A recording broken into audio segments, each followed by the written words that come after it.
बिस्मिल्लाहिर्रहमानिर्रहीम। Lesson number 13 verbs. Verb कहते हैं फ़ेल को, ठीक है। वर्ब्स अफ़आल। Verb has two kinds. Verb की दो अक़साम होती है। वर्ब की मुख्तलिफ़ तरीक़ों से हम वर्ब की दर्जाबंदी करते हैं।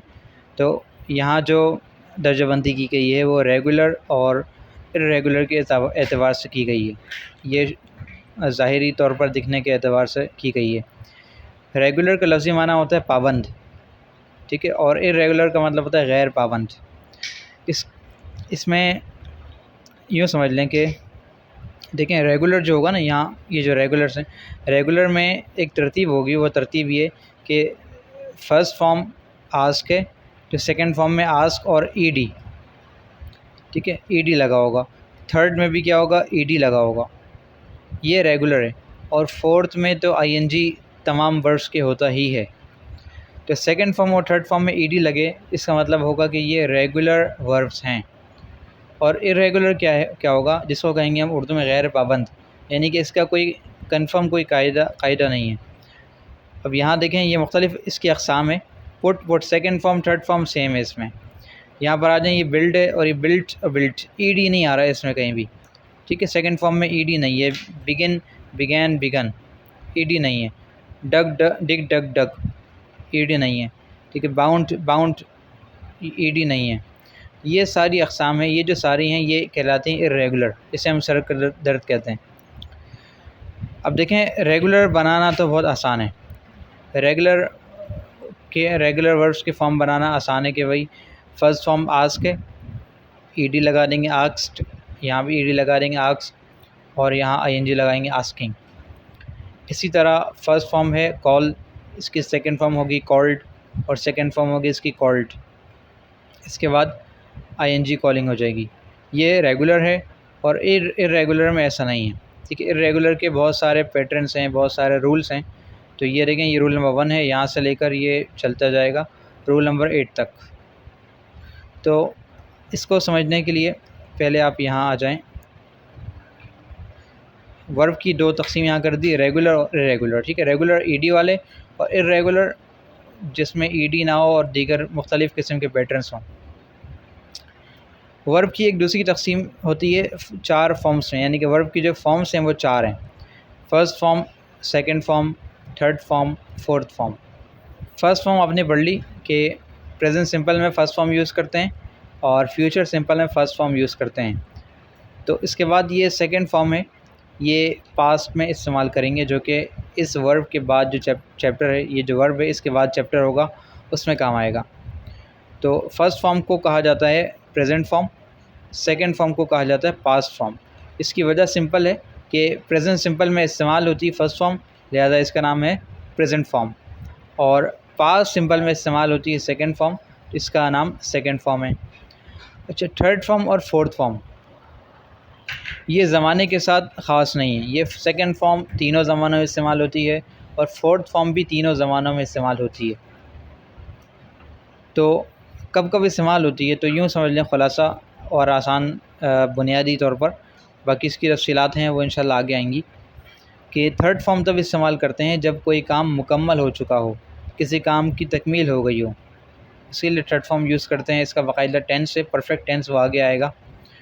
और फोर्थ इस्तेमाल करते हैं किसी काम के जारी होने के लिए, इसके लिए भी कंटिन्यूस टेंस है वो आगे आ जाएगा। Present continuous, past continuous, future continuous, तीनों में ही कंटिन्यूस आएंगे। और ये परफेक्ट है, ये भी तीनों में आ जाएंगे, प्रेजेंट, पास्ट, फ्यूचर। तो थर्ड फॉर्म काम की तकमील के लिए इस्तेमाल होता है और फोर्थ फॉर्म काम के जारी होने के लिए इस्तेमाल होता है। फ़र्स्ट फॉर्म आपने पढ़ लिया, डेली रूटीन के लिए इस्तेमाल हो गया, और फर्स्ट फॉर्म विल के साथ इस्तेमाल किया तो वो फ्यूचर के लिए इस्तेमाल हुआ। फ्यूचर सिंपल में इरादे, इम्कानात और पेशन गोई वगैरह के लिए। और पास्ट हमारा ये अगला चैप्टर होगा, तो इसीलिए हमें सेकंड फॉर्म की शुरुआत हो जाए ताकि हम अगले चैप्टर में उसको पढ़ सकें। तो ये चैप्टर इसलिए यहाँ पे लगाया गया। तो वर्ब की दो अक़साम हो गई, एक रेगुलर और एक इर्रेगुलर। रेगुलर का मतलब ये है कि इसका पैटर्न फ़िक्स होगा, यानी कि ईडी लगेगा सेकंड और थर्ड में। और इर्रेगुलर ये है कि जिसका कोई ख़ास कानून और कायदा नहीं है, ठीक है। और यहाँ पे लिख दी, तफसील लिख दी, ईच हैज़ 4 फॉर्म्स, कि हर एक की 4 फॉर्म्स होंगी, 4 शक्लें होंगी। कॉमन रेगुलर वर्ब्स, ठीक है। कॉमन रेगुलर वर्ब्स यानी कि आम इस्तेमाल होने वाले जो रेगुलर वर्ब्स हैं वो ये हैं सारे। इसमें एक और चीज़ ये देख लें कि अगर कोई वर्ब है वो ई पर ख़त्म हो रहा है तो सिर्फ़ और सिर्फ डी लगा देंगे यहाँ पर सेकंड फॉर्म में, क्योंकि ई लगा हुआ है, एक और ई इजाफ़ी ई लगाकर हमें लॉन्ग ई नहीं बनाना उसे, तो डी लग जाएगा। इसी तरह ये क्लोज़ है, यहाँ पर भी ई है तो हम बस डी लगा देंगे, क्लोज्ड।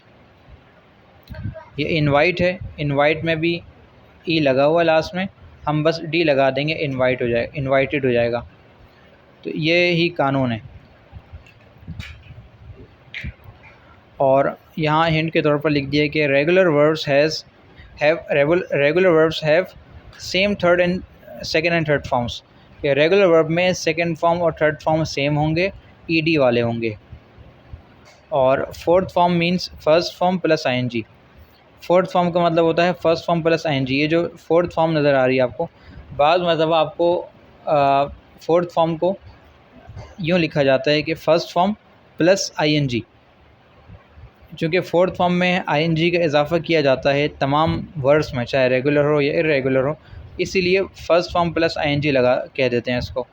और फोर्थ फॉर्म कहें तो कोई मुज़ायका नहीं है, फोर्थ फॉर्म भी इस्तेमाल होता है। फ़र्स्ट फॉर्म प्लस आईएनजी ये कम इस्तेमाल होता है। इसकी मीनिंग देख लेते हैं। अभी आपने जो फोकस करना है ख़ास तौर पर वर्ब की सेकंड फॉर्म पे करना है। रेगुलर वाले तो ये आसान है, आप ईडी लगा देंगे। इरेगुलर में कुछ परेशानी है, उसको इंशाल्लाह देख लेते हैं। और एक बात ये कि कैसे पता चलेगा कि कौन सा वर्ब जो है किस कैटेगरी का है, तो इसका कोई जवाब नहीं है। ये सिमाही चीज़ है, आपको पढ़ते पढ़ते देखते लिखते अंदाज़ा हो जाएगा कि ये कौन सी कैटेगरी में आता है। जब आप रवां हो जाएंगे तो आप सोचेंगे भी नहीं कि भाई ये कौन सी कैटेगरी में आ रहा है, रेगुलर है, इरेगुलर है, ये क्या है, या लाजिम है, मुतअद्दी है। बस आप जुमले बनाते रहेंगे या बोलते रहेंगे उसको। तो ये चीज़ है, इसमें ज़्यादा सिमाई ये जंप है, जंप का जंपिंग, जंपिंग, इस तरह इस्तेमाल होता है। काफ़ी बड़ी तादाद है सेकंड फॉर्म रेगुलर वर्ब्स की, तो इसमें परेशान होने की बात नहीं है। मीनिंग देख लेते हैं। आस्क का मतलब पूछना होता है आमतौर पर, कभी हिदायत देना के भी माना में इस्तेमाल होता है आस्क। आम माना पूछना है। कॉल का माना है पुकारना या बुलाना, ठीक है। मेमोराइज़ याद करना, हिफ्ज़ करना, क्लोज़ बंद करना, एक्ट अमल करना या एक्टिंग करना। एक्टर जो होता है वो भी डायरेक्टर की बात पर अमल करता है, इसलिए इसको एक्टर कहा जाता है। तो एक्ट का लफ्ज़ी माना होता है अमल करना। इन्जॉय मज़े लेना, लुत्फ़ अंदोज़ होना। हंट का मतलब होता है शिकार करना। आइडेंटिफाई इसका मतलब होता है शनाख्त करना। इनवाइट दावत देना। जॉइन किसी चीज़ को जॉइन करना, शामिल होना, शमूलियत इख्तियार करना। जंप का मतलब है छलांग लगाना, कूदना। ऑर्डर का मतलब है हुक्म देना। पेंट का मतलब होता है ये पेंट करना, ये फ़ेल है, लिहाजा पेंट करना ये इसम भी होता है पेंट। और अगर मिसाल के तौर पर पेंट ये कहीं लिखा हो पेंटेड, इसका मतलब होगा कि पेंट किया, ठीक है। ऑर्डर्ड हुक्म दिया। जंप छलांग लगाई। जॉइन जोड़ा। इनवाइटेड दावत दी। आइडेंटिफाइड शनाख्त की, पहचाना। हंटेड शिकार किया। इन्जॉय मज़े लिए। एक्ट अमल किया। क्लोज़ बंद किया। मेमोराइज़ हिफ्ज़ किया, याद किया। कॉल पुकारा। आस्क पूछा। तो ये यूँ तब्दील हो जाएगा अगले टेंस में, अगले चैप्टर में आप देखेंगे ये पास्ट वाले मीनिंग फ्राहम करेगा आपको। इसके बाद है कॉमन इर्रेगुलर वर्ब्स, ठीक है। अब ये वर्ब्स आ गए लेकिन इर्रेगुलर है। यहाँ कह रहे हैं कि irregular verbs have different patterns. Irregular verbs के मुख्तलिफ पैटर्न्स होते हैं। नंबर 1 पहला कह रहे हैं कि no change in second and third forms, कि फर्स्ट सेकेंड फॉर्म और थर्ड फॉर्म में कोई तब्दीली नहीं होगी। ये पुट है, ये भी पुट है, ये भी पुट है, और ये पुटिंग। ये शट है, ये भी शट है, शटिंग, ठीक है। क्विटिंग। हिटिंग। ये पहली किस्म है कि फ़र्स्ट सेकंड थर्ड तीनों की तीनों फॉर्म सेम होंगी। अच्छा, एक और चीज़ यहाँ देख लें, कभी कभी ऐसा होता है कि ये फोर्थ फॉर्म में लास्ट वाले लेटर को डबल करते हैं। जैसे ये पुट है, PUT, तो इस पे एक और टी लगा दिया, उसके बाद ING लगाया। ये शट है, एक टी है, उसके बाद एक और टी लगाया, ING किया, तो ये डबल किया जाता है। तो ये ऐसा ज़रूरी नहीं कि टी पर ही हो, इसके अलावा भी कई ऐसे वर्ड्स हैं जिस पर ये डबल हो जाता है।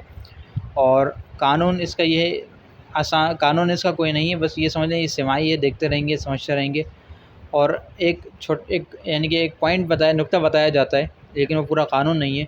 वो पॉइंट ये कि जब कभी भी हमारे पास वर्ब में जो सिलेबल हो वो शॉर्ट हो, तो उस शॉर्ट सिलेबल के लास्ट को डबल करते हैं। जैसे ये पुट है तो पुटिंग हो जाएगा। और यहाँ देखें ये आस्क, ये लॉन्ग है, अस्क इस तरह कोई सिलेबल नहीं है, ठीक है। कॉल ये लॉन्ग साउंड है, मेमोराइज लॉन्ग साउंड है, यहाँ पर किसी चीज़ को डबल नहीं किया जा रहा, ठीक है। पुट ये मुख्तसर सी आवाज़ है, लिहाजा इसको डबल कर दिया गया है। इसी तरह ये बर्स्ट, हर्ट, बेट, कॉस्ट, सेट, रीड, इन तमाम की सेकंड फॉर्म और थर्ड फॉर्म सेम है, और लास्ट में ING लगाएंगे। और ये जो सेट है इसमें टी डबल होगा, सेटिंग। इस रीड में डी डबल नहीं होगा, ठीक है। इसके बाद कॉस्ट है, इसमें COSTING, इसमें कोई इजाफा नहीं होगा, अगरचे लास्ट में टी है लेकिन आवाज़ लंबी है, कॉस्ट, ठीक है। ये बैट है, ये डबल टी हो जाएगा, बैटिंग। हर्ट, HURT, ING लगेगा, इसमें कोई टी में टी डबल नहीं होगा, वजह ये है कि ये लॉन्ग साउंड है, हर्ट, ठीक है। हट इस किस्म की साउंड नहीं, जैसे हिट है, ये हर्ट लंबी आवाज़ है। इसी तरह बर्स्ट, ये भी लंबी आवाज़ है, लिहाजा टी को डबल नहीं करेंगे, ING लगेगा इसमें बस। तो पुट का माना लगाने के आता है, ठीक है, रखना, लगाना, इन दो माने में इस्तेमाल होता है। इसके अलावा भी पुट के कई मानी हैं, पुट के आगे अल्फाज आते रहते हैं, प्रेपोजिशन आते रहते हैं, तो माना तब्दील होता रहता है। Put in, put off, put over, मुख्तलिफ इसके मानी बनते रहते हैं। शट का माना होता है बंद करना, जैसे कहते हैं शट योर माउथ, या शट द डोर, दरवाज़ा बंद करें, शट द डोर। इसी तरह क्विट का मतलब होता है ख़त्म करना, गेम्स वगैरह में भी ये चीज़ आती है, क्विट का माना ख़त्म करना। हिट का मतलब है मारना। बर्स्ट का मतलब है फटना, जैसे हम कहते हैं टायर बर्स्ट हो गया, तो ये स्पेलिंग होती है बर्स्ट होता है, बर्स्ट नहीं होता, ठीक है। बर्स्ट यूँ, बर्स्ट हार को बहुत ही कम पढ़ा जाता है। इसी तरह हर्ट, ठीक है, हर्ट का मतलब तकलीफ़ पहुंचाना। बेट शर्त लगाना। कॉस्ट कीमत, किसी की कीमत बनना या कीमत होना। सेट का मन दुरुस्त करना, तरतीब से रखना, तरतीब बनाना। रीड का मतलब पढ़ना। ये पहला रूल हो गया। रूल नंबर 2 में कह रहे हैं कि words that has ending in D, कि वो वर्ड्स जो डी पर ख़त्म होता है, टर्न्स टी, वो टी में तब्दील हो जाता है सेकेंड एंड थर्ड फॉर्म के लिए। जैसे देखें ये बिल्ड डी पे ख़त्म है, लैंड, सेंड, स्पेंड, ये सारे डी पे ख़त्म हो रहे हैं, लिहाजा सेकेंड फॉर्म और थर्ड फॉर्म में डी जो है वो टी बन जाएगा, ये बन जाएगा बिल्ट, ठीक है। थर्ड भी बिल्ट। लैंड है तो लैंड, सेंड है सेंट, ये स्पेंड है स्पेंट। और फोर्थ फॉर्म सेम है, ING लगा देंगे सब में। अब यहाँ एक बात कह रहे हैं कि फ़र्स्ट फॉर्म को प्रेजेंट फॉर्म कहते हैं, जैसे कि मैंने आपको बताया। सेकंड फॉर्म को पास्ट फॉर्म कहते हैं। इसके बाद थर्ड फॉर्म का नाम है पास्ट पार्टिसिपल फॉर्म। ये कुछ यानी कि ग्रामर की सलाह है, इसको अभी समझना ज़रूरी नहीं है, बस कहीं इसमें कन्फ्यूजन भी असल में हो जाती है कि फोर्थ फॉर्म और थर्ड फॉर्म दोनों सेम है, बस प्रेजेंट और पास्ट का फ़र्क है, ठीक है। Fourth form present participle, third form past participle, तो ये कन्फ्यूजन होती है इसमें काफ़ी ज़्यादा, तो इसलिए इसको बताना ज़रूरी नहीं समझा। और इसका एक और नाम है, यूँ समझ लें, थर्ड फॉर्म को आप कह सकते हैं परफेक्ट फॉर्म, और फोर्थ फॉर्म को कहते हैं कंटिन्यूस फॉर्म, ठीक है। लेकिन फर्स्ट फॉर्म सेकंड फॉर्म का नाम सेम है, एक ही है। वो क्या, इसका नाम प्रेजेंट फॉर्म है हर जगह, और इसका नाम पास्ट फॉर्म है।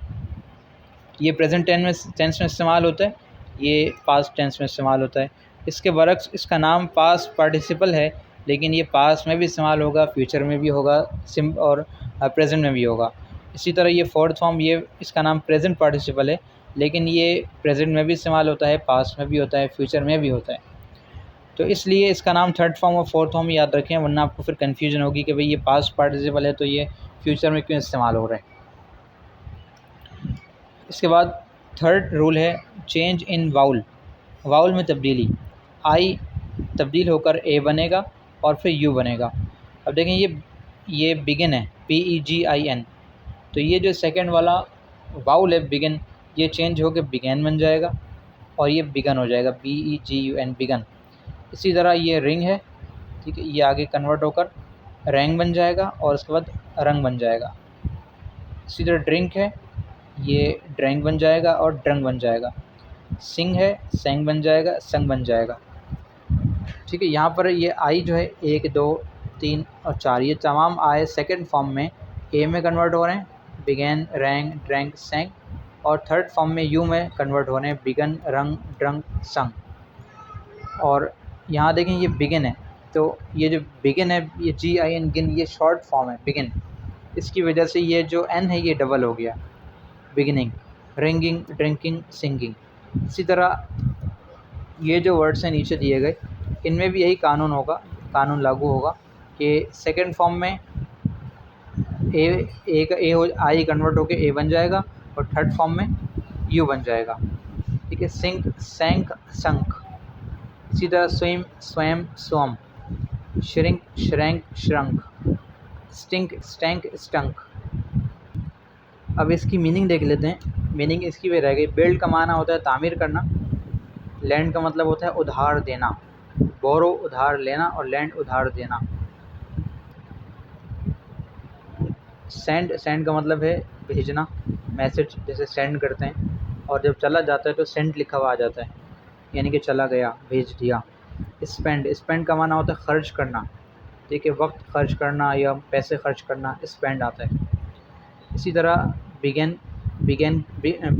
का मतलब शुरू करना। रिंग का मतलब है बेल बजना, रिंग ये मोबाइल पे जैसे रिंग आती है, लफ्ज़ी माना बेल बजने के। ड्रिंक का मतलब है पीना। सिंग का मतलब होता है गाना गाना। सिंक का मतलब होता है डूब जाना। किचन में जो बेसन टाइप की चीज़ बनी होती है उसे सिंक कहते हैं। वजह ये होती है कि पानी इसमें डूब जाता है, पानी नीचे चला जाता है।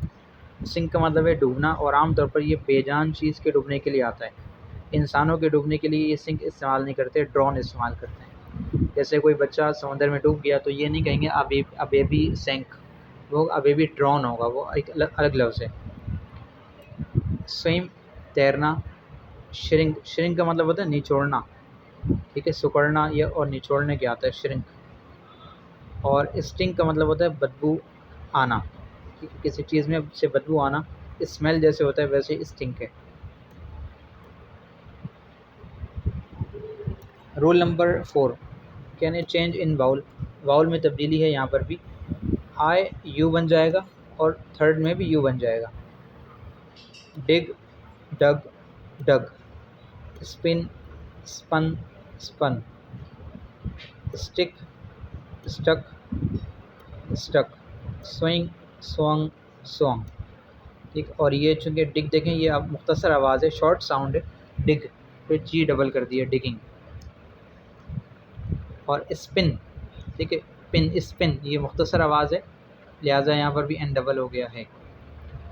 डिग का माना होता है खुदाई करना, ठीक है, खड्डा खोदना। स्पिन का मतलब होता है घुमाना। स्टिक का माना होता है चिपकना, जैसे ग्लू स्टिक होता है, ठीक है, चिपकना। और स्विंग का मतलब होता है झूला झूलना या घूमना, दोनों मानों में इस्तेमाल होता है। अब कहने के चेंज इन वाउल। वाउल में तब्दीली होगी क्या कि आई, रूल नंबर 5 ये है कि आई कन्वर्ट हो जाएगा OU में, और थर्ड फॉर्म में भी ये OU ही रहेगा। ठीक है, यहाँ पर एक चीज़ देख लें कि ये आई जो है ये फर्स्ट फॉर्म में बहुत ज़्यादा आ रहा है। ठीक है, ये देखें, ये बाइंड, फाइंड, ग्राइंड, ये फर्स्ट आई आ रहा है इसमें। और इसी तरह फोर्थ फॉर्म में देखें तो ये स्विंग, स्टिक, स्पिन, डिग, इसमें आई है। और इसी तरह begin, ring, drink, sink, swim, shrink और स्टिंग, इन सब में आई, यानी कि फर्स्ट फॉर्म आई की आई जो है फर्स्ट फॉर्म की अलामत है। तो बाइंड, बाउंड, बाउंड, ठीक है, बाइंड है तो आई को रिप्लेस कर दी है, तब्दील कर दिया है OU से। ठीक है। BIND बन गया BOUND, bound. Find, found, found. Grind, ground, ground. Wind, bound, bound. ये जो वर्ड है इसे विंड पढ़ा जाएगा, विंड। विंड अगर इसम के माने में इस्तेमाल हो, इसका माना होता है हवा, और विंड वर्ब के माने में इस्तेमाल होता है हवा चलने के इस्तेमाल होता है। और कभी कभी ये मोड़ने के इस्तेमाल में भी आता है, जैसे मोटर वाइंडिंग वगैरह होती है। तो यहाँ पर रूल ये है कि आई कन्वर्ट होगा OU में, और थर्ड में भी OU में ही कन्वर्ट रहेगा। रूल नंबर 6 में some forms have O in the second form and N at the end in the third form. अब ये जो कायदा है ये बिल्कुल 100% एक्यूरेट नहीं है, लेकिन फिर भी समझने के लिए आसान है कि ये एक फॉर्म है ब्रेक, ठीक है। सेकेंड फॉर्म में बन गया ब्रोक। ये E और A ये कन्वर्ट हो गया O में, और आखिर में E लग गया, ब्रोक। और थर्ड फॉर्म ब्रोकन, N का इजाफा कर दिया। इसी तरह चूज़ है, तो यहाँ डबल O कन्वर्ट हो गया एक O में, और यहाँ पर ये बन गया चोज़, और ये चोज़ में N लगा दिया, बन गया चोज़न। इसी तरह स्पीक है, तो ये EA कन्वर्ट हो गया O में, स्पोक, और यहाँ पर N लगा दिया, स्पोकन। ये टीयर है, ये EA कन्वर्ट हो गया O में, और बन गया टोर, ठीक है। टीयर, टोर, और यहाँ पर टॉर्न, लेकिन यहाँ पर E नहीं आएगा। और इसकी form break, breaking, choosing, speaking, hearing. इसी तरह फ्रीज़ के भी इसी तरह फॉर्म बनते हैं, freeze, froze, frozen. Swear, swore, sworn. Steal, stole, stolen. Wake, woke, woken. और वेयर, वोर, वॉर्न। मीनिंग इसकी देख लें। ब्रेक का माना है तोड़ना, चूज़ का माना इंतखाब करना, स्पीक का माना बोलना या बात करना, टीयर, टीयर का मतलब है फाड़ना, सफ़ा फाड़ना टीयर क्या आता है। फ्रीज़, फ्रीज़ का मतलब है जमना, फ्रीज़ से ही फ्रीज़र होता है। स्वेर, स्वेर का मतलब होता है कसम खाना, जैसे लोग कहते हैं आई स्वेर, यानी कि मैं कसम खाता हूँ। स्वेर, आर को बहुत ही मुख्तसर पढ़ा जाता है। स्टील, स्टील का माना होता है चोरी करना, तो वो स्टील एक अलग है, जिससे स्टील का सामान होता है वो STEEL होता है। ये STEAL स्टील वर्ब है, इसका माना है चोरी करना। वेक, वेक का मतलब है जागना, और वेयर, वेयर का मतलब है पहनना। ये जो वर्ड्स हैं ये इसके वर्ड्स लिखे हुए नहीं हैं, लेकिन कहीं पर आएंगे तो इंशाल्लाह आप समझ जाएंगे, पहचान जाएंगे कि ये इस वर्ड से निकला है। इसके बाद रूल नंबर 7 में है चेंज इन वाउल, वाउल में तब्दीली। डबल E या EA वो कन्वर्ट होगा एक E में, और थर्ड में भी वो एक ही E रहेगा, यानी कि लॉन्ग साउंड की जगह शॉर्ट E का साउंड आएगा। Bleed, bled, bled. Keep, kept, kept, यहाँ T का इजाफा भी है। Lead, led, led. Meet, met, met. इसी तरह feed, fed, fed. Leave, left, left. Sleep, slept, slept. Sweep, sweep, swept, swept. और वीप, वेप, वेप्ट। ब्लीड का माना होता है खून बहना। कीप का मतलब होता है रखना। लीड, लीड का मतलब होता है क़यादत करना। मीट का माना मुलाकात करना। फीड का माना खाना खिलाना। लीव, लीव का मतलब छोड़ना। स्लीप का मतलब सोना। स्वीप का माना झाड़ू लगाना। वीप का मतलब रोना। और लास्ट रूल नंबर 8 जो है वो ये है कि some irregular verbs have OUGHT और AUGHT in the second and third form. बाज़ ऐसे वर्ब्स होंगे जिसकी सेकंड और थर्ड फॉर्म में OUGHT या AUGHT नज़र आएगा, जैसे बाय, बॉट्स, बॉट्स। ये UGH अब साइलेंट है, पहले भी पढ़ चुके हैं। Bring, brought, brought. Catch, caught, caught. Fight, fought, fought. Fourth form में हमेशा की तरह ING ही लगाएंगे। और आखिर में कहने के बाज़ ऐसे वर्ब आपको मिलेंगे जो बिल्कुल ही यानी कि इर्रेगुलर के अंदर भी आला दर्जे के इर्रेगुलर होंगे। इसमें क्या है, ये फर्स्ट फॉर्म गो है, सेकंड फॉर्म वेंट, यानी कि बिल्कुल नक्शा ही बदल गया। थर्ड फॉर्म गॉन, और इसके बाद गोइंग, ठीक है। गो का माना जाना, वेंट का माना गया। तो इस किस्म के जो वर्ड्स हैं ये बहुत कम ही हैं, ग़ालिबन ये एक ही गो ऐसा है जो कि बिल्कुल तब्दील हो जाता है, बाकी सारे वर्ड का पहला लेटर सेम ही रहता है, बाकी दरमियान के लेटर्स भी काफ़ी मिलते जुलते होते हैं। ये हमारी क्लास यहाँ पे ख़त्म होती है, ये चैप्टर हो गया मुकम्मल। इसकी मीनिंग याद कर लें। मैं इंशाल्लाह कोशिश करूँगा कि डिस्क्रिप्शन में कॉमन वर्ड्स के पैटर्न्स और यानी कि और कुछ तस्वीरें हैं गूगल से, मैं वो आपको डाउनलोड करके लगा दूँ, वहाँ पर लिंक दे दूँ उसका, ताकि आप पढ़ लें, इसको सही तरह देख लें कि किस तरह इसके पैटर्न्स बनते हैं। अस्सलाम वालेकुम।